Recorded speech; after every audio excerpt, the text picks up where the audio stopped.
TV Fortaleza, a emissora da Casa do Povo.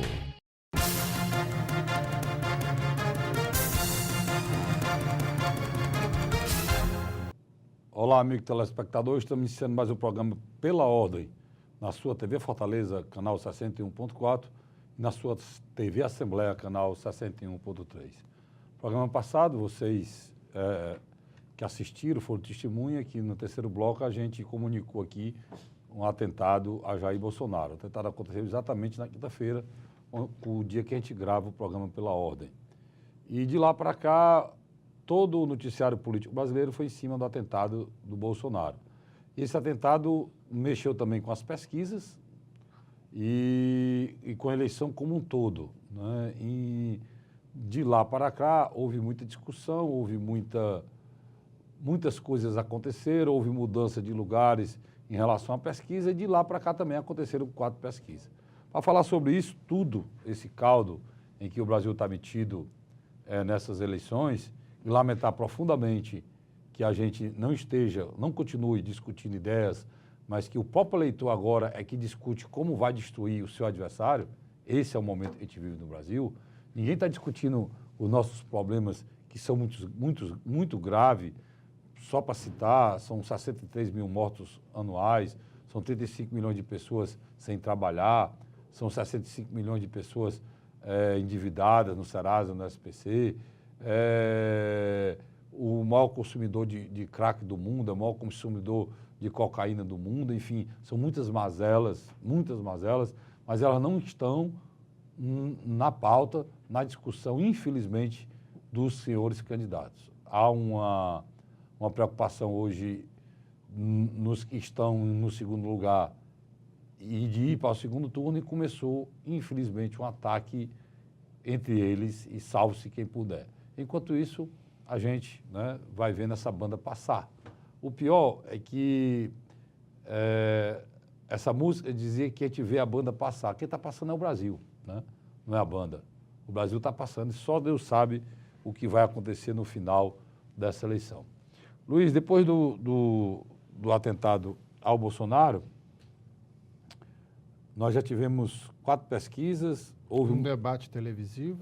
E houve uma mudança, o debate foi na TV Gazeta, né? Mas transmitido pela rádio, pela Jovem Pan e pelo jornal Estadão, pelo YouTube. Quer dizer, nós tivemos literalmente muita zoada, mas pouco resultado prático de discussão, né, válida. Né? Houve uma movimentação muito grande nas posições das pesquisas, né? Isso aconteceu. É natural. Isso aconteceu. Essa semana, quando vocês estiverem assistindo a gente, sábado à noite pela TV Assembleia, domingo pela TV Fortaleza, e reprisado durante a semana, provavelmente os dados que eu vou dar aqui das pesquisas já serão diferentes, porque nós estamos há aproximadamente 20 e poucos dias da eleição. Então, a velocidade da mudança tem que ser muito maior, porque nós estamos na reta final, apesar de uma campanha que nem começou, mas nós já estamos na reta final, porque o período eleitoral, com essa mini reforma que fizeram, é muito curto. Aí, Luiz, vamos logo para as pesquisas, porque... Deixa eu fazer o seguinte, eu vou dar, pela sequência, rapidamente para você, os 5 primeiros colocados... Nós vamos analisar, só para dizer para o nosso assinante, nós vamos analisar nos 3 blocos as pesquisas.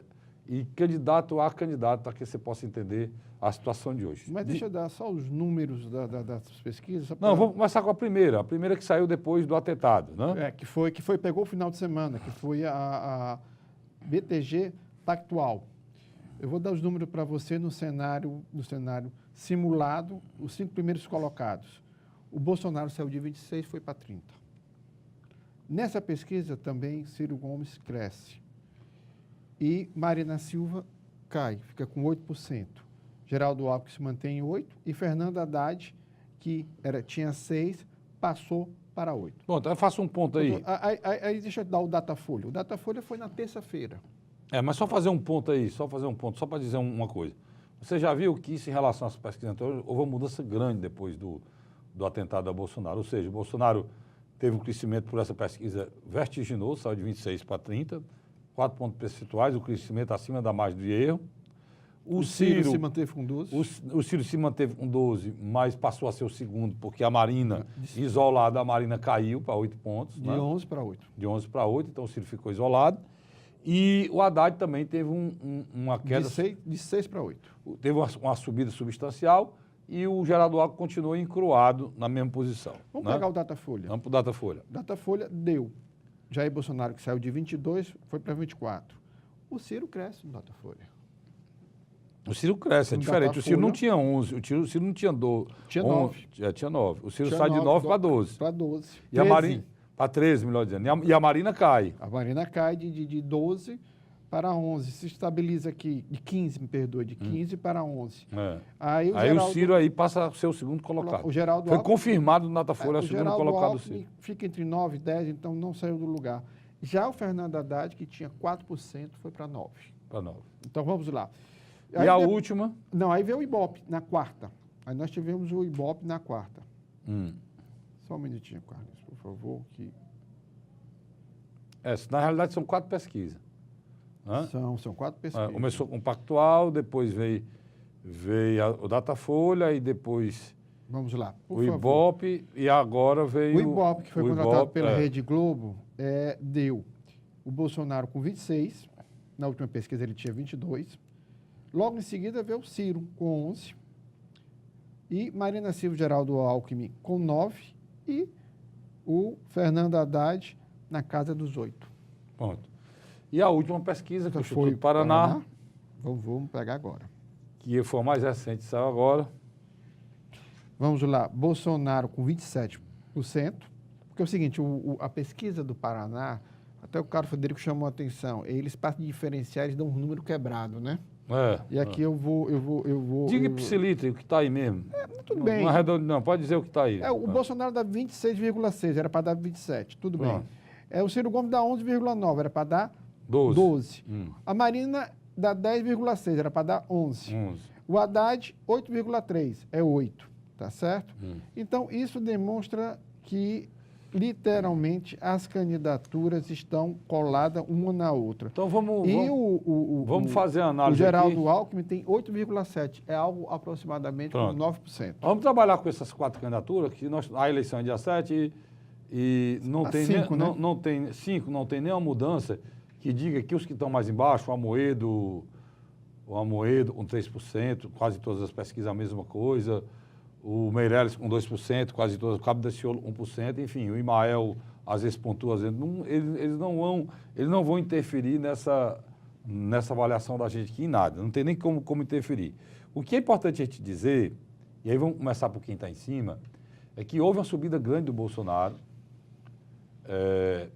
Essa subida provavelmente não teria ocorrido se não tivesse havido o atentado. Ela é fruto diretamente do atentado, porque... Uma comoção. Foi uma comoção nacional. Uma comoção. E isso repercutiu. Além de que o Bolsonaro é quem, apesar de estar no hospital, é quem está tendo todos os holofotes da imprensa nacional e mundial hoje é o Bolsonaro. Quando ele não... E outra coisa, hoje, qualquer político presidenciável que bata no Bolsonaro não pega bem. É interessante, ele tem essa questão. O Ciro teve a coragem de pontuar algumas coisas que não concordava, o Geraldo Alckmin também, e a Marina também ontem pontuou também. Então, por quê? Porque eles sabem que eles não podem ficar indefinidamente, a campanha é muito curta, eles têm que se posicionar em relação Mas é muito mais ameno do que se não tivesse acontecido. Não, e agora vai continuar mais ameno. A gente está falando só de Bolsonaro. Porque o Bolsonaro se submeteu a outra cirurgia e pode fazer mais um ainda se continuar tendo os problemas que ele está tendo no intestino. Carlos Frederico, dificilmente o próprio Bolsonaro não voltará para fazer uma campanha de segundo turno. Pronto, então, primeiro turno já está definido que ele não participará. Inclusive, tem uma coisa muito ruim sobre o Bolsonaro, é que a situação do Bolsonaro no hospital já tem problemas, né, dos apoiadores, dos colecionados do Bolsonaro, com aquela velha disputa de vaidade. E aí alguém pode estar me ouvindo e dizendo assim, mas cara, como é que pode nem ganhou, mas olha, a expectativa do pudor, ela gera mais conflito que o próprio poder. Porque na expectativa do poder, essas pessoas que foram ungidas por ele para estar próximo a ele, essas pessoas estão achando que vão ter um céu, a terra e o mar. E quando chega ao poder, é que elas veem que a realidade não era o que elas sonhavam, mas estão no sonho. E o sonho está fazendo com que haja problema entre o Fidelis, que é o presidente do partido do PRTB, do vice-presidente. O Partido Renovador Trabalhista Brasileiro. Que é o presidente do partido do Mourão, Luiz Fidelis. Aquele foi candidato. Levi Fidelis. Levi Fidelis, aquele foi candidato várias vezes, 2 vezes já candidato, né? Não, o Levi Fidelis, desde a redemocratização. Ele vem todas. Ele e Emael. Ele e Emael. Tem o problema que quem tem o espólio do pai são os filhos. Os filhos não gostaram do Luiz Fidelis ter recorrido para que o Mourão para que o Bolsonaro participasse, por o Bolsonaro não participar dos debates, que o Mourão ficasse no lugar dele enquanto ele está convalescendo. E uma parte da executiva nacional do PSL, que já estava lá antes da chegada da família Bolsonaro, também quer apitar. Pronto. Aí é um coquetel ali de diz que me diz que... Luiz, isso me gerou um medo de um governo com esse nível. Carlinhos, vamos aqui isso me gerou medo. Fazer uma análise dentro da sociologia política. Isso me gerou medo. E você tem um líder carismático, mas que nunca teve uma base sólida. A base do Jair Messias Bolsonaro, toda ela é feita no improviso. A própria coligação com o PRTB foi feita na véspera. É por esse motivo que você está falando, que eu estou falando aqui, que me gerou medo, porque é uma campanha que não tem nem coordenação. Né? Uma campanha que tem coordenação... Tem um núcleo familiar. Quando acontece um fato desse, imediatamente as pessoas... todo mundo sabe quem são os caras. E eles assumem naturalmente. Não fica essa confusão para saber quem assume, não. Porque, inclusive, eu acho que isso está acontecendo porque a decisão do vice dele foi intempestiva, de última hora. Né? E ele nem tem ele não teria nem tanta afinidade com o Mourão como a gente achava que tinha. Tem um detalhe aí que ninguém está analisando. O vice é um general, o candidato é um capitão. Pois é. Hierarquicamente, o general manda mais do que um capitão. Não, é interessante porque a gente que vive fora da caserna que a gente fala aqui de um quartel, a gente não tem noção de como isso funciona. Um professor amigo meu, contemporâneo meu da Faculdade de Ciências Sociais da UES, ele me contou uma história que eu não acreditei. Um aluno, me parece que o cara era tenente alguma coisa, ia fazer um trabalho de pesquisa de campo com um cara mais graduado do que ele. Ele pediu para mudar de equipe. Porque automaticamente ele tinha por obrigação obedecer a ordem do outro amigo. Quer dizer, ele ia ficar submisso. Mesmo ele saindo do quartel, essa hierarquia não se quebra na rua. Pronto, pois o Bolsonaro tem o problema agora interno da campanha dele. Ele deu a subida na pesquisa, mas a pesquisa apontou uma coisa muito ruim que eu já sabia para o Bolsonaro, que eu vou pontuar agora, que é a taxa de rejeição. A taxa de rejeição do Bolsonaro passa de 40. Nos votos válidos passa de 50. Mas vamos ficar com os 40, passa de 40. Inclusive na Datafolha, no Ibope, passa de 40. E um dado importante dessas pesquisas, e aí sou eu que estou dizendo, é que da redemocratização para cá, nenhum candidato foi eleito presidente no segundo turno com mais de 32% de rejeição. Mari, você colocou isso num programa Corre Irmão Nosso. Você lembrou que a Dilma Rousseff, em 2014, tinha uma taxa de rejeição de mais de 32% e quase perdia a eleição. Pronto. Se você olhar... O primeiro ponto é esse aí. Se você olhar essa eleição, e eu disse também na outra, ela tem uma coisa muito importante também. Eu estou falando aqui, já falei no outro programa, falei isso no mês passado, né? Falei na televisão, e ouvi outras televisões replicando o que eu falei, fico até feliz, que a gente essa eleição muito parecida com a de 89, que elegeu o Collor. Parecidíssimo, inclusive, com os partidos. Lembrando, o Luiz tem uma memória boa, Luiz, o Collor era candidato do partido pequeno. PRN, com a coligação com o PSC e outro partido menor. Pronto, igualzinho o Bolsonaro. Ele não tinha ele não tinha colégios em canto nenhum, tinha ele não tinha palanque em nenhum estado, e o Collor foi para o segundo... O Collor Foi para o segundo turno, porque o que aconteceu... foi para o segundo turno. Alguns parlamentares da época do MDB e do PFL investiram na campanha do E o Collor foi para o segundo turno, igualmente está acontecendo com o Bolsonaro. Aí vem a segunda coincidência. Disputando a vaga do segundo turno, né? Disputando a vaga, estariam 3 partidos. Né? O PT, lá em 89. O PDT... O Leonel de Moura Brizola. E o PSDB. Vamos Mário para os Covas. nomes. O PT, Luiz Inácio Lula da Silva. O PDT, Leonel de Moura Brizola. E o PSDB, Mário Covas. Pronto. Muito parecido hoje, nós temos disputando esse segundo lugar, o PDT com Ciro Gomes, A Rede com Marina Silva. A Rede com Marina Silva, mas nós temos os dois que estavam dizendo, e pode estar... o que mudou aqui foi, você tem que acrescentar a Rede, né? Mas está o PT com Haddad e está o PSDB com Alckmin. E E a Rede, está aqui, Rede. e o Ciro do PDT. Então, são muito parecidas. E o que aconteceu naquela época está acontecendo agora também. Pode ser uma polarização. Eu me lembro dos naquela extremos, época, o Lula, o Brizola chamou o Lula de Sapo barbudo.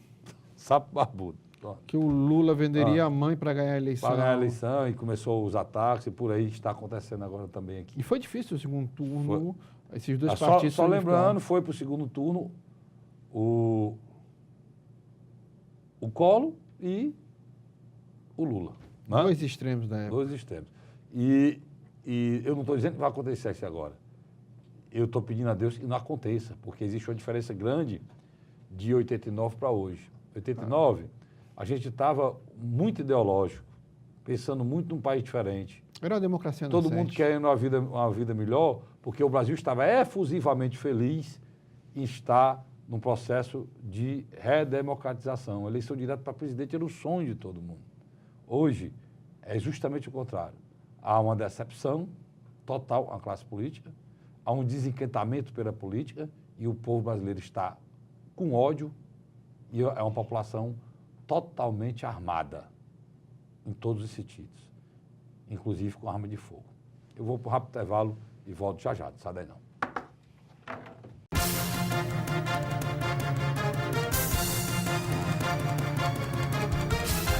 Fortaleza, bicicletar, ciclofaixas e ciclovias da Prefeitura. Exercícios mais saúde. Novas praças, areninhas e academias da Prefeitura. Prevenção é saúde.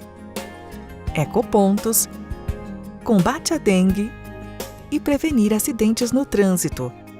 Prefeitura e você, uma saúde melhor. É a gente que faz. A Prefeitura busca avançar na saúde com mais prevenção em Fortaleza. A Prefeitura amplia os núcleos de prevenção, dando prioridade àquelas pessoas que têm mais necessidade. Eu fiz o meu pré-natal todinho aqui no posto, mas a neném nasceu prematura. Ela teve que passar uma semana na incubadora, aí ela recebeu alta e novamente nós tivemos que voltar para cá para o posto para ela fazer o acompanhamento durante 2 anos e meio pela pediatra e a fisioterapeuta. Prefeitura e você, uma saúde melhor é a gente que faz.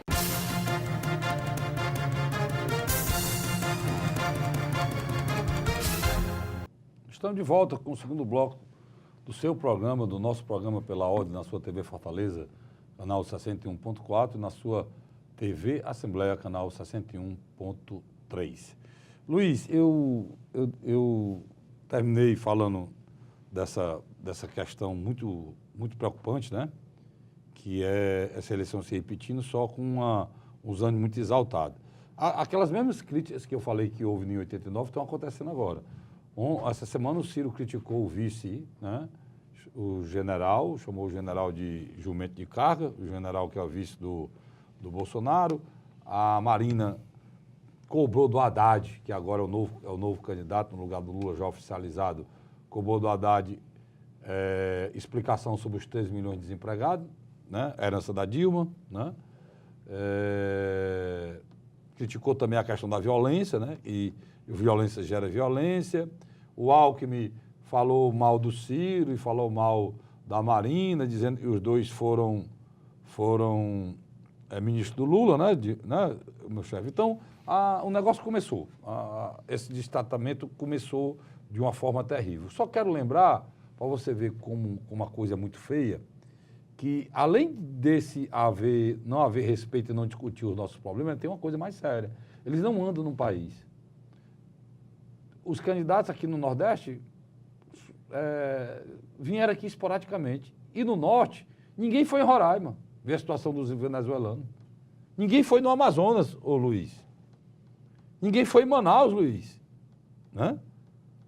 Você está entendendo? Então, são pessoas que não têm nem dimensão do tamanho desse país. Mas por quê? Porque é longe. É longe, não vai conseguir falar com ninguém, mas tem que ter respeito para a região Norte. Que a região Norte é que dá a dimensão da importância do nosso país para o resto do mundo. E os caras não vão nem visitar a região mais importante do país. Tá certo? Então, só lembrando isso aí. O senhor Bolsonaro aparece liderando as pesquisas, se mantém folga, né? Liderando as pesquisas com muita folga, por sinal, porque se você olhar o segundo colocado, ele tem o dobro do segundo colocado e mais alguma coisa, mas no segundo turno tem um problema. Ele tem um teto. Ele tem um teto, né, Luiz? Bota aí no segundo turno aí para te mostrar. Eu vou botar os cenários onde os 4 principais concorrentes dele disputam com ele. Marina e Bolsonaro. Marina 43, Bolsonaro 37. Aí você vem Geraldo Alckmin e Bolsonaro. Geraldo Alckmin 43, Bolsonaro 34. Aí você vem Ciro e Bolsonaro.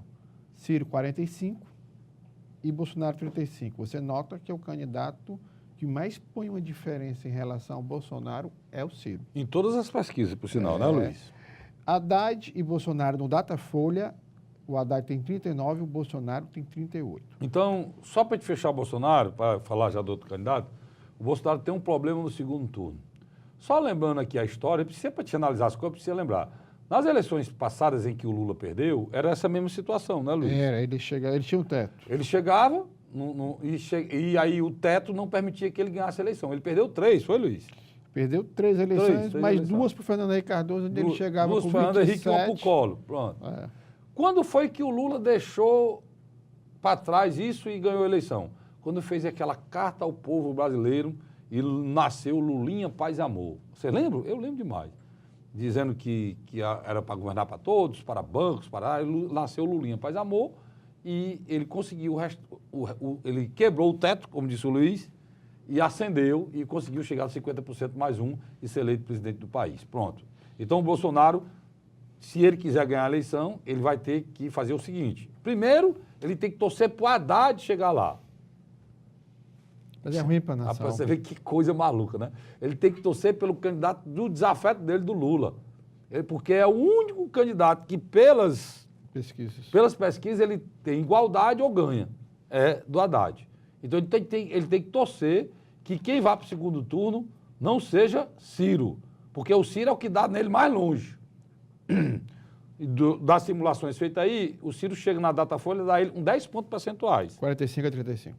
Então, ele tem que queimar o Ciro, partir para cima do Ciro e torcer para que o Haddad chegue no segundo turno com ele, que ele tenha uma chance concreta de ser presidente do Brasil. Bolsonaro está encerrado. A candidatura do Bolsonaro tem algumas qualidades indiscutíveis. Primeira dela, em todas essas pesquisas que foram feitas, é um candidato que chega até, nesse momento, entre 8% a 22% de voto na espontânea.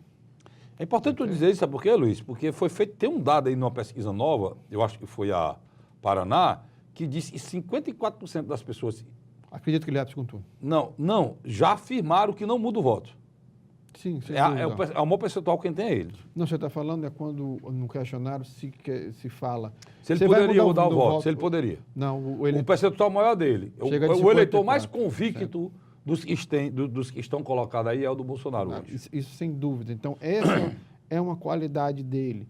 Outra qualidade dele, indiscutível, ele mostrou que esse modelo de fazer campanha com uma coligação ampla, com muito dinheiro, também não funciona Ele é o mais. cara da internet hoje. As redes sociais, Ele é o cara da literalmente, hoje, Ah. pautam, em alguns aspectos, o debate eleitoral mais fortemente do que a rede de televisão e os jornais Luiz, tradicionais, ele foi o cara, independente de ganhar a eleição ou não, que reinventou mostrou que a ninguém comunicação de precisa massa. mais de tempo de televisão para chegar no segundo turno. A Ou para comunicação de ganhar a massa. eleição. Pronto, ele usando as redes sociais, ele está chegando, eu posso afirmar, se eu queimar a língua não tem problema, que ele está no segundo turno. Não, isso aí você não vai queimar a língua, O não. Luiz Ele já também, ele está no também segundo turno. queima junto comigo, né? Não tem Não, problema não. não, ele tá no Eu segundo posso turno. afirmar que ele está no segundo turno, porque logo esse dado dessa pesquisa que eu falei, que o eleitor do Bolsonaro não migra para ninguém. Ele é um cara... Eu já disse aqui, né? Eu disse aqui, naquela avaliação da semana passada, vou repetir aqui, o Lula, a candidatura do Lula 35% não era mais uma candidatura, era uma espécie de uma seita. O Bolsonaro é uma seita hoje. Não é mais uma candidatura de um político. E os seus eleitores fazem questão de chamar. Como é que chama o Bolsonaro, Luiz? Mito. Mito. Então, o mito que é um mito, no caso de exemplo do mito no Brasil. Ayrton Senna é um mito, porque morreu. Só é um mito porque morreu. Entendeu? E é um mito porque é um cara que levou o nome do nosso país e engrandeceu o país no mundo todo. Por isso que ele é um mito. Então, o mito é uma coisa muito grande. Para o mito virar um deus, só basta ele criar uma religião. Então, hoje, o Bolsonaro é uma seita parecida com a seita com o Lula. E agora é interessante que o Carlos Federico não está usando a palavra seita pejorativamente. Ele está querendo dizer que o eleitor do Bolsonaro... Para não dizer que é uma religião, né? Mas o eleitor do dizer, Bolsonaro é interessante. Ele, por exemplo, se você perguntar 80% dos eleitores dele qual é o partido dele, não sabe o número. Pronto. Justamente, não existe partido, sabe nem o nome. O que eu estou querendo dizer, o Bolsonaro leva o que eu estou querendo dizer, Luiz, no nome. É Messias. É Jair Messias Bolsonaro. É uma condição messiânica. Você segue um líder. Você segue um líder por quê? Porque o líder ele é carismático, porque é uma pessoa... Mas em relação ao Bolsonaro, está acima disso. Ele agora está passando por um porque processo o Bolsonaro físico, o Bolsonaro conseguiu canalizar na maneira dele falar o sentimento de pessoas e que nunca ninguém fez. Pronto. Tá aí. Pontuado. É isso aí. Agora, vamos, senão não dá tempo. Vamos para o Ciro. Né? Vamos para o Ciro. O Ciro Gomes, indiscutivelmente, ele fez uma coisa ímpar durante esse processo eleitoral. Ele criou uma marca política. E você sempre fala no seu programa na M Cidade sobre essa marca política dele. Por favor, digam. Vamos para a posição dele na pesquisa e a gente fala junto. A pesquisa do Ciro, o Ciro conseguiu um descolamento da Marinha. Também por um motivo muito E do próprio simples. Geraldo Alckmin. Por um motivo muito simples. Ele tem uma marca própria, né? Uma marca própria. O Ciro igual ao Lula, o nicho que ele trabalha é o mesmo. São eleitores pobres do Nordeste, principalmente. Nos grandes centros urbanos. E nos grandes centros urbanos, pessoas que sabem que o Estado pode ajudar a quem peso precisa. necessário. A quem precisa. E o Ciro é o cara que disse que vai fazer isso. O Estado não pode servir só a banqueiro. O Estado não pode servir só ao mercado. O Estado tem que servir, pode trabalhar com o mercado, mas o mercado tem que se adequar à necessidade do povo brasileiro. É esse o discurso do Ciro. Mas ele acertou num ponto fabuloso. Ele tocou num assunto que atinge muitos brasileiros e muitos lares. O Serasa. Pronto. Ele lembrou que tem 65 milhões de brasileiros que são pessoas de segunda categoria, porque não tem crédito. E são 65 milhões de pessoas que não compram e são 65 milhões de pessoas que não levam o desenvolvimento para o país. Se eles não compram, ninguém vende. Se não vendem, não tem emprego. A indústria não vai produzir. E ele acertou. No início virou chacota. Não. Eu defendi aqui. O Carlos Federico, né? Eu defendi aqui. Você disse uma coisa que quando me virou chamou... chacota que eu defendi, as pessoas ficaram assim. Por quê? Porque isso é um... Por que é que o Lula conseguiu A votação de 2006? Não, aquele sucesso. Bolsa Família. Foi Bolsa Família o quê, Luiz? foi que boa parte da população brasileira não consumia e passou a consumir com a ascensão Houve, e com o salário mínimo de $300. Houve uma tudo isso permissão junto, para que né? as pessoas tivessem acesso a crédito. E o Lula e o Ciro, é o seguinte, o Ciro, eu acho que ele tenta hoje agradar o eleitor do Lula. Né?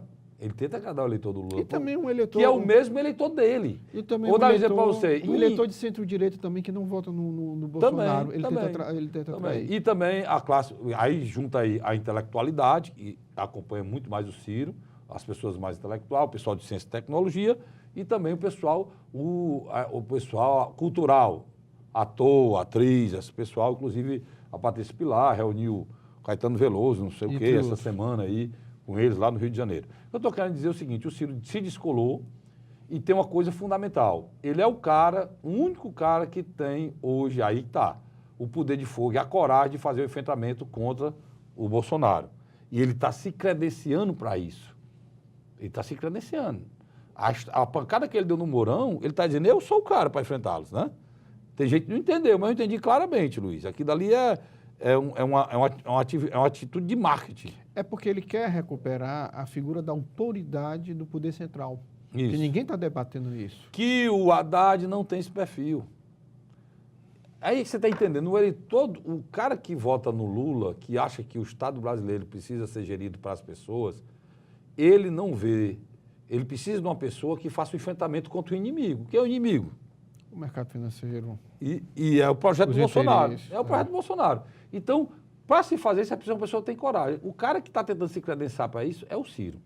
Ponto. Carlos. E ele está fazendo isso muito bem. Vocês talvez possam pesquisar e mostrar se eu estou errado ou não. Tá certo? Vamos na Marina Silva. A Marina, Dia difícil, né? Ela é um grande caráter, uma mulher muito séria, valorosa, de uma história bonita, mas que não consegue imprimir.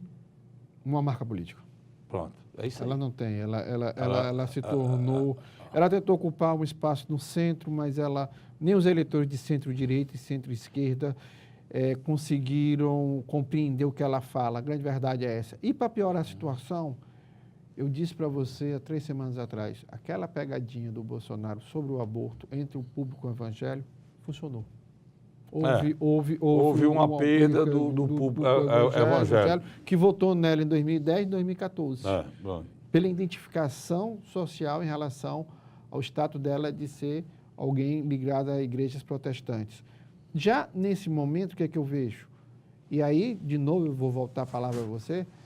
Eu acredito que o que é que vai acontecer? Uma parte do eleitorado da Marina não é que vai abandoná-la, mas talvez dê o voto útil no final do primeiro turno. Você quer falar sobre isso? Não, vamos deixar para o final, né? Vamos para o Alckmin, aí a gente fecha o que a gente acha que vai acontecer. É importante que o Luiz está falando aí, o que ele pontuou, mas vamos logo para o quarto candidato. A condição de Geraldo Alckmin é literalmente um candidato que dificilmente terá condições de ir ao segundo turno. Ele estagnou, né, Luiz? Eu acho que não só estagnou, ele não tem perspectiva. Para você ter ideia, lá no Rio Grande do Sul, o partido da Ana Amélia, que é o PP... Partido Progressista. Ele deixou o Geraldo Alckmin e volta hoje no... Ele está coligado com... Ele indicou, por sinal, uma senadora muito respeitada no Brasil, que é a Ana Amélia. Que vai fazer falta no Congresso. Vai fazer muita falta no Congresso. Ele indicou a Ana Amélia para vice.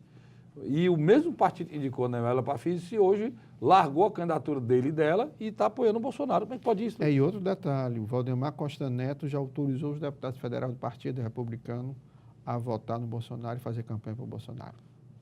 E para completar, o presidente do Partido Progressista, que é mesmo da Ana Amélia, o senador Ciro Nogueira, aqui no Piauí, faz campanha abertamente para Lula e agora vai fazer para Fernando Haddad.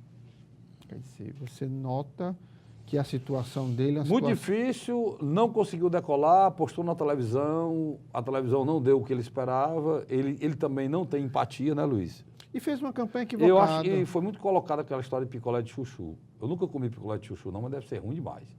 Então, mas foi muito colocado isso e foi bem colocado, ele não tem empatia. Eu posso até me arriscar na coisa aqui, se ele saísse e botasse a Ana Amélia no lugar dele, talvez ela tivesse muito mais chance de chegar no segundo turno. Eu acho que não seria uma hipótese tão remota, não.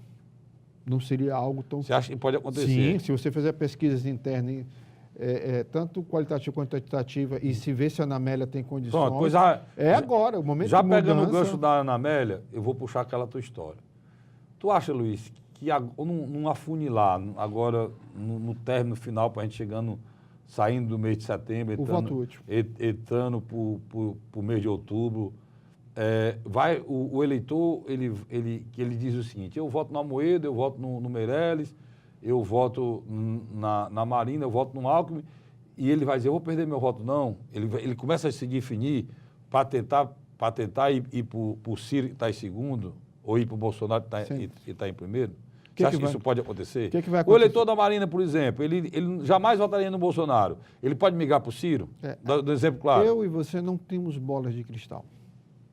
Não, nós estamos aqui fazendo nós não temos um exercício de futurologia. Não tem bola de cristal, mas tem coisas que a gente analisa e vê que vão acontecer.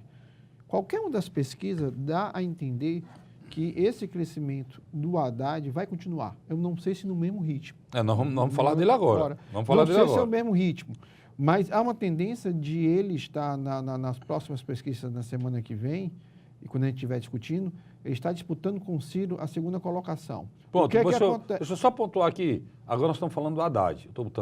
A gente falou do Ciro, falou do Bolsonaro, Ciro, Marina, Alckmin, mas nós estamos falando do Haddad. O Haddad estava em 4, subiu para 8, botou no 8, e todo mundo aposta que daqui para a próxima semana, né, Luiz? Próxima semana, o Haddad iguale com o Ciro ou passe o Ciro, tá certo? É isso que o Luiz está falando. Vai. Então, o que acontece? O cenário seria do voto útil qual especificamente? Você teria um candidato que literalmente já chegou ao segundo turno, que é Jair Messias Bolsonaro. Você teria um pilotão com 4 candidaturas, mas dessas 4 candidaturas, 2 literalmente iam polarizar. A de Ciro Gomes, da qual eu chamo de pós-lulismo, e de Fernando Haddad, na qual eu chamo de neolulismo. Por quê? Porque eles disputam o mesmo objetivo, um eleitor tradicional lulista. Aí o que vai acontecer? O Ciro tem um discurso à esquerda, mas tentando se afastar do legado negativo do ex-presidente Lula. Já o Fernando Haddad literalmente não pode se distanciar e tenta pregar que ele seria uma espécie de Lula terceiro mandato. Não vou nem entrar aqui na discussão. Mas isso, Luiz, tem um lado positivo, mas tem um lado terrível negativo nessa história. Que é você se auto-intitular o posto, né? Mas eu acho que ele não tem esse problema, não. Você se auto-intitula posto. Mas ele se não ele diz, teria. eu sou o Lula, eu estou me auto-intitulando posto. E, inclusive, as críticas que estão sendo feitas pelos outros partidos é justamente em cima disso, né? Não, você está coberto de razão. Então, o que eu acho que ele deveria ter a marca dele, pessoal. Né? Mas a gente vai para o terceiro bloco, e no início do terceiro bloco a gente faz essa discussão que você acha que é plausível. Nós vamos falar a história do voto útil, porque você já viu o seguinte, pelo que a gente está projetando aqui, a gente pode se enganar, pode estar tudo errado aqui a gente. A gente pode estar projetando aqui que a Marina vai ficar um pouco abaixo, o Alckmin vai ficar um pouco abaixo, e a disputa palmo a palmo para chegar no segundo turno vai ser entre Haddad e o Ciro. É o que a gente está projetando aqui. E o Luiz acha que o Ciro tem uma chance aí, nós vamos falar dela já, daqui a um instante, no terceiro bloco. Sai daí não.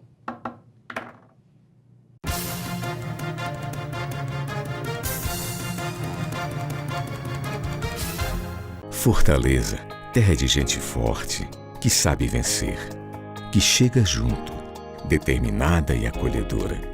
Gente que inova, com a sua alegria e o seu calor.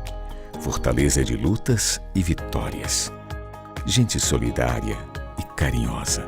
Gente que tem respeito, dialoga e sabe crescer. Gente que transforma vidas. Prefeitura e você. Parabéns, Fortaleza.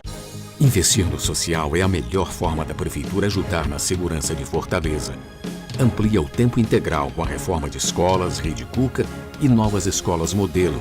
Faz novas areninhas e criou a primeira célula de proteção comunitária. A Prefeitura colabora na segurança com a Guarda Municipal e também com nova iluminação. Eu me sinto segura e protegida em deixar os meus filhos na creche da Prefeitura. Prefeitura e você, uma Fortaleza melhor. É a gente que faz. A Prefeitura faz parte do maior programa de habitação da história de Fortaleza. Eu achava que não iria acontecer. Era conversa, era impossível. E hoje eu estou na minha casa. A Prefeitura realizou esse sonho para mim. Mais de 15 mil famílias de bairros carentes já foram beneficiadas com o papel da casa ou moradias novinhas. Com o papel da casa, a casa agora é minha e da minha família. Prefeitura e você, uma Fortaleza melhor é a gente que faz.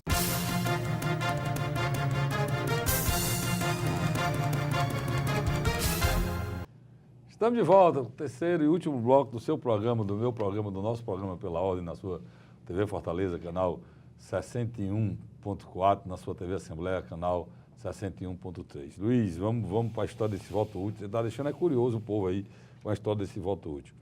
Tem muita gente projetando e aí quem analisa pesquisa, a gente aqui no caso da gente, a gente tem um certo conhecimento e faz um exercício de futurologia hipotético, né? A gente lança hipótese que a gente acredita para ver se isso acontece. Geralmente, graças a Deus, a gente vem acertando, né? Senão a gente não estaria mais nem no ar. Mas por que aqui que a gente está vendo isso? Por exemplo, vou dar um exemplo claro. A história do Bolsonaro ter que lutar para o Haddad chegar lá é o fato. Na política brasileira, os caras escolhem candidato, né, Luiz? Escolhe candidato, né? Que é o mais fácil de bater, que não é o mais fácil de bater. Por isso que o PT e o PSDB estão dominando esse país desde que voltou a eleição para presidente. Porque eles se escolhem para continuar isso. Só que o Brasil já é vítima desses dois partidos. Aqui é a opinião pessoal minha, né? Então, hoje o PSL mudou. Ninguém sabe se o PT mantém a marca. Mas muita gente que votaria no Geraldo Alckmin não vota hoje porque vota no Bolsonaro, né, Luiz? É interessante, você fala uma coisa que já tinha me chamado a atenção. O outrora bloco liderado pelas oposições, pelo PSDB, não existe mais. O PSDB cometeu um erro muito grave, que foi embarcar de malicuia no governo Michel Temer. Afundou junto. E agora, essa semana foi terrível para o PSDB, né? O Beto Richa preso. O governador, ex-governador, saiu agora do Paraná. O Azambuja lá no Mato Grosso do Sul. No Mato Grosso do Sul teve a Polícia Federal nos calços dele, fazendo buscar pensão. O Alckmin com 3 processos, inclusive um durante a campanha. O cunhado, né? Questão de merenda escolar e questão lá do Rodonel. Não, estou dizendo o cunhado. Aí tem a questão do Aécio lá em Minas Gerais, que o Luiz disse que... Como é que é, Luiz, que é feita... Como é que é feita a merchandising lá? Não, porque é o seguinte, em Minas Gerais, a oposição fez uma peça muito criativa. Quando você pensa em limão, pensa em quê? Limonada. Aí começa a dar algumas coisas. Aí você pensa em queijo e doce de leite. Romeu e Julieta. Aí você pensa em Anastasia, você se lembra de quem? Aécio Neves. Aí, rapaz, isso cria tá pegando. Apesar dele liderar as pesquisas, né? Ele lidera as pesquisas. E ter sido um bom governador, indiscutivelmente. Não, ele lidera as pesquisas justamente pela avaliação do tempo que ele era governador. Mas pelo o que ele esperava de voto, é bem menos do que ele desejava. Mas o Luiz, ele tem uma tese, e eu quero colocar aqui, que eu acho muito interessante, que vai ser no final, o eleitor não vai querer perder o voto, a história do voto útil, e ele vai para o candidato que ele tem mais afinidade, não é o candidato dele, mas é o candidato que ele tem mais afinidade que vai ganhar. É isso, Luiz? Vamos lá. Você pega Henrique Meirelles, de 1 a 2% de votos. O João Amoedo, de 3 a 4% dos votos. Você pega o Álvaro Dias, de 3 a 4% de votos. Esse conjunto de eleitores aqui tem mais ou menos entre 8 a 12% dos votos válidos. Quer dizer, é um eleitor que na hora da reta final, ele vai saber que não tem condições do seu candidato ter o segundo turno. Tu acha que ele diminui ainda o percentual desses candidatos? Diminui. Conjunto de 8 a 12 deve diminuir para 6%. Luiz, mas tu não tá... É o voto útil. Eu sei, cara, mas tu está colocando isso numa eleição que não tem segundo turno, é perfeito a sua análise. Mas numa eleição de segundo e tem segundo turno, é assim mesmo? Tem, porque você terá uma polarização entre Ciro e Fernando Haddad, onde o eleitor vai transferir obrigatoriamente a sua preferência do segundo turno. A polarização para o segundo turno, né? Exatamente. Aí o que é que acontece? Você tem um eleitor... Para você entender, essa polarização que tu está falando é a polarização para escolher a segunda vaga. Para escolher o candidato que irá enfrentar o Bolsonaro. Né? Aí você terá, em contrapartida, uma Marina Silva que, pelas pesquisas, demonstra que está caindo. A tendência dela é eleitorado dela mais conservador, evangélico, que para o Bolsonaro. Mas o eleitor dela mais moderado, que já fez uma ruptura com o Partido dos Trabalhadores e a figura do Lula, ir para onde? Para o Ciro. Ciro Gomes. Aí que você vê a chance do Ciro, mesmo mesmo com o crescimento do Haddad, o Ciro conseguir passar ali para o segundo turno. Aí vem uma estratégia coerente do Ciro Gomes. Você se lembra que em 98, 2002, ele batia tanto no Fernando Henrique Cardoso em 98 e batia no Aécio Neves, no José Serra em 2002. Fecha os olhos e tenta se lembrar o Ciro batendo no Geraldo Alckmin agora em 2018. Não, falou não. Falou não. Inclusive, nos debates que houve, ele classificou... Meu colega. Meu colega, meu amigo, que eu conheço há muito tempo. Ao ponto que eu quero chegar é bem específico. Sim, uma parte de um eleitorado que ainda vota no PSDB tradicionalmente não teria nenhum problema em votar em Ciro Gomes. Então, o Ciro Gomes tem essa possibilidade de fazer e atrair esse voto útil que vai se deslocar no primeiro turno. Ele existe, Carlos Frederico. Eu não sei o tamanho dele, não dá para dar uma precisão, mas ele vai acontecer. É um cara que já olhou e disse, olha, infelizmente meu candidato não tem chance, eu já vou, nesse primeiro turno, votar em uma candidatura que eu quero que concorra com um candidato que já está lá no segundo turno. Isso é natural. Isso é natural. Por quê? O eleitor brasileiro de 89 ainda não estava... era a primeira eleição presidencial depois de um período de regime militar. O eleitor de 2018, não, Carlos Frederico, já está muito mais maduro, está mais experiente, sabe? E sabe o valor do seu voto. Porque ele também não vai querer que vá um candidato ou uma candidatura que traga mais desestabilidade à nossa frágil democracia. Só lembrando também que ele falou no PSDB, eu lembrar que o Ciro votou em Mário Covas no primeiro turno. Votou em 1989. No segundo turno nem votou no Lula, mas ele votou em Mário Covas.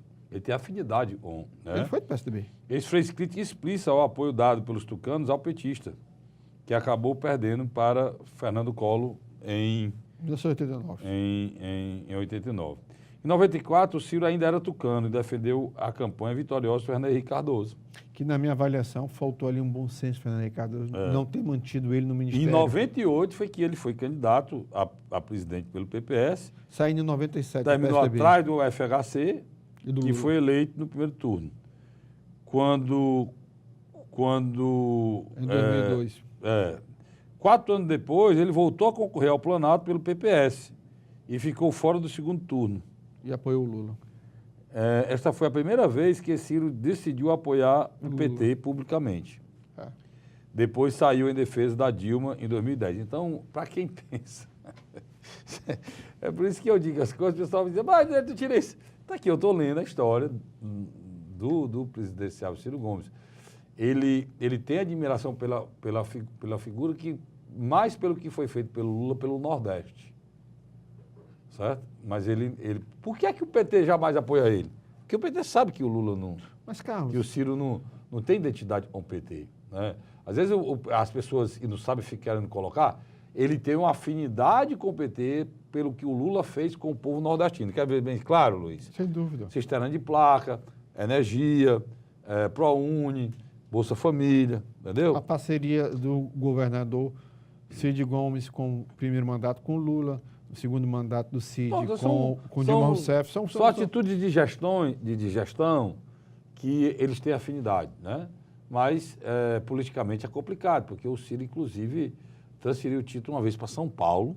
2009 para 2010. A pedido do Lula, e lá o Lula deu um balão nele, que ele ficou, acho que ele está tonto até hoje, né? Mas, por compensação, em 2014, ele brigou com a direção nacional do partido. Na realidade, ele brigou em 2013, que o partido queria lançar Eduardo Campos como candidato, ele achava que não era o momento era para apoiar a reeleição de Dilma Rousseff. Quer dizer, o Ciro Gomes tem uma chance ímpar nesse momento. Qual? Apesar de estar há mais de 21 anos fora do PSDB, ele tem uma condição de conversar com um eleitor tucano, que Deixa eu te falar. não foi para Jair Messias Bolsonaro, não foi para João Moedo, Amoedo. que permanece fiel, e nem Álvaro Dias, e permanece fiel à candidatura do Geraldo Alckmin, mesmo essa não dando sinal de recuperação agora, nesse curto período que sobra até o final do primeiro turno. E o Ciro tem uma coisa interessante, ele faz agressões, não, ele faz pontuações fortes em relação ao mercado financeiro, mas ele deixa bem claro que o mercado financeiro também é uma peça fundamental para o desenvolvimento do país. Deixa eu te falar, fazer uma pergunta aqui. Mais um exercício de futurologia aqui, que a gente está virando quase guru nós dois. Mas a eleição é assim mesmo. Nós tem que conversar e pensar para poder adivinhar. Na tua ótica, Luiz, terminou a eleição, passou o meu aniversário, dia 7, nós estamos no dia 8. Começam as conversações para o segundo turno. E tu acha que existe possibilidade do PSDB acompanhar Ciro Gomes? Sim. Geraldo Alckmin? Sim, eu acredito. Mais fácil do que o PT de Fernando Haddad, caso não for. Mais fácil do que o PT de Fernando Haddad? Eu não tenho a menor dúvida. Eu acho que era uma coisa... Já se for um, não vai o outro, né? Não vai o outro. E eu acho Por exemplo, também... eu sei que o PMDB irá apoiar o Bolsonaro. Isso aí eu posso dizer para vocês, sem sombra de dúvida, né? Eu sei que o PMDB irá apoiar o Bolsonaro. Boa parte dos partidos que estão com o Alckmin, boa parte dos partidos que estão com o Alckmin, do Centrão, irá para o Bolsonaro. Já estão indo agora, né? Já estão indo. Informalmente, né? Mas o PSDB poderá, porque a Marina eu tenho certeza que apoiará o Ciro, né? Eu acredito que sim. Não tem nem dúvida. Não tenho nem dúvida disso. Acho que até tem setores na rede que já começam a trabalhar essa possibilidade nos próximos 10 dias. Porque literalmente... Não, se o Haddad passar... É o caos, na minha avaliação. No caso, se o Haddad passar, se ele absorver mesmo a transferência de votos, se ele for realmente o posto do Lula, como a Dilma foi, ele vai para... Ele passa de 15 pontos, Luiz, rapidamente. A gente está chegando no final do programa. Rapidamente. Aí a decisão da Marina do Ciro é que podem reverter esse quadro. E do próprio Geraldo Alckmin, que é o presidente nacional do PSDB. O Geraldo Alckmin é o presidente do... O Geraldo Alckmin, como foi... A postura do Ciro é bom porque ele não é é aquilo que eu falei aqui, ele não é... Um irresponsável. Não, e ele não é essa esquerda, ele não é um cara que se iguale ao PT e tal. Então, é por isso que ele pode ganhar o apoio tanto da Marina como do Geraldo Alckmin. Na grande realidade, já convenhamos, a figura do Ciro Gomes representa, em alguns aspectos, o ideário ideológico do PSDB mais do que o Geraldo Alckmin, dentro do perfil de sua fundação. A gente precisa lembrar o seguinte, algumas coisas que a gente precisa lembrar. Eu estou olhando aqui para o relógio, está perto de me despedir de você. Tem algumas coisas que a gente precisa lembrar. Uma das coisas que é importante a gente lembrar nesse processo é que, na formação do PSDB, o Ceará era um local central do PSDB. O Ceará era a princesa do Nordeste, né? Quem era aqui? A figura Tasso Gereissati e Ciro Gomes. Exato, pra você ter ideia. Aí depois vinha São Paulo, primeiro era São Paulo, depois vinha Minas Gerais, e Paraná e Ceará, não era? O Beto Richa, o velho, o pai, né, desse que foi preso. Beto Richa também, né? É o Beto Richa. O pai desse foi preso, é o Beto Richa no Paraná, o Mário Covas, o Fernando Henrique em São Paulo. O Teotônio Vilela pai, que tem agora o Teotônio Vilela filho. Aí lá em Alagoas, mas o Ceará era a figura central, era o Ceará, que o Ceará foi laboratório para o PSDB. Primeiro governador eleito. Quem foi o primeiro governador eleito? O governo Tasso e o governo Ciro eram laboratórios... Tasso foi eleito pelo PMDB. Sei, cara. Mas depois... Em 90, quem foi eleito foi o... Mas depois os dois foram modelo do PSDB para nível nacional de desenvolvimento. Não, mas eu estou dizendo, o primeiro governador eleito nacionalmente pelo PSDB não foi São Paulo, não. Foi o Ciro, será? Foi o Ciro. Então eu estou só colocando isso porque é preciso te relembrar a história. Eu e o Carlinhos estamos tentando aqui avaliar, que boa parte da imprensa do Sul e Sudeste não vai fazer essa avaliação que eu estou fazendo com você. Por quê? Porque uma parte do mercado... São loucos, eles são perturbados. Eles disseram, eles soltaram um vídeo aí, de Sputnik aí, né? Criticando aí o Ciro.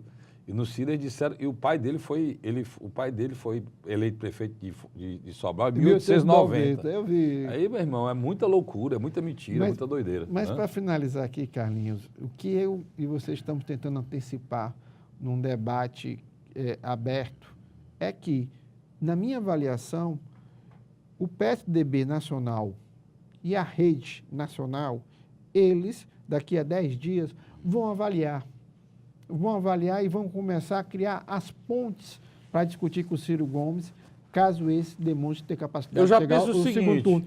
E, por outro lado, para finalizar a minha fala aqui, o eleitor que já sabe que o candidato dele não vai ao segundo turno, ele vai escolher entre Ciro, Haddad e uma parcela pode até votar já no primeiro turno também no Bolsonaro. Sobre Marina e Ciro, eu tenho quase certeza que isso é um ponto positivo, porque eu tenho certeza que se Ciro for presidente, a Marina seria convidada para ser ministra do Meio Ambiente. E se Marina fosse presidente, o Ciro seria convidado para ser ministro da Integração Nacional ou ministro da Educação, pelo sucesso que a educação do Ceará faz no Brasil hoje. Então, esse aí. Agora, esse dado novo, o Luiz resolveu discutir com a gente aqui, é a possibilidade do PSDB, né, apoiar Ciro Gomes. Eu tenho a menor dúvida sobre isso. Então, isso é uma coisa que a gente precisa. E eu tenho certeza, Luiz, que quase tudo que a gente falou aqui, você não vai ouvir a nível nacional, não. Né?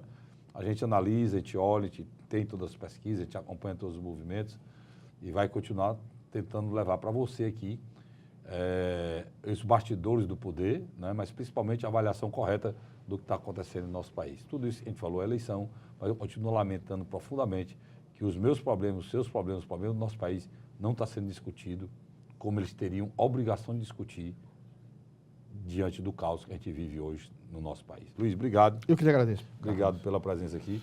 Eu agradeço a você, assinante. Na próxima semana, se Deus quiser, eu estarei aqui de novo com mais um programa Pela Ordem. Até lá.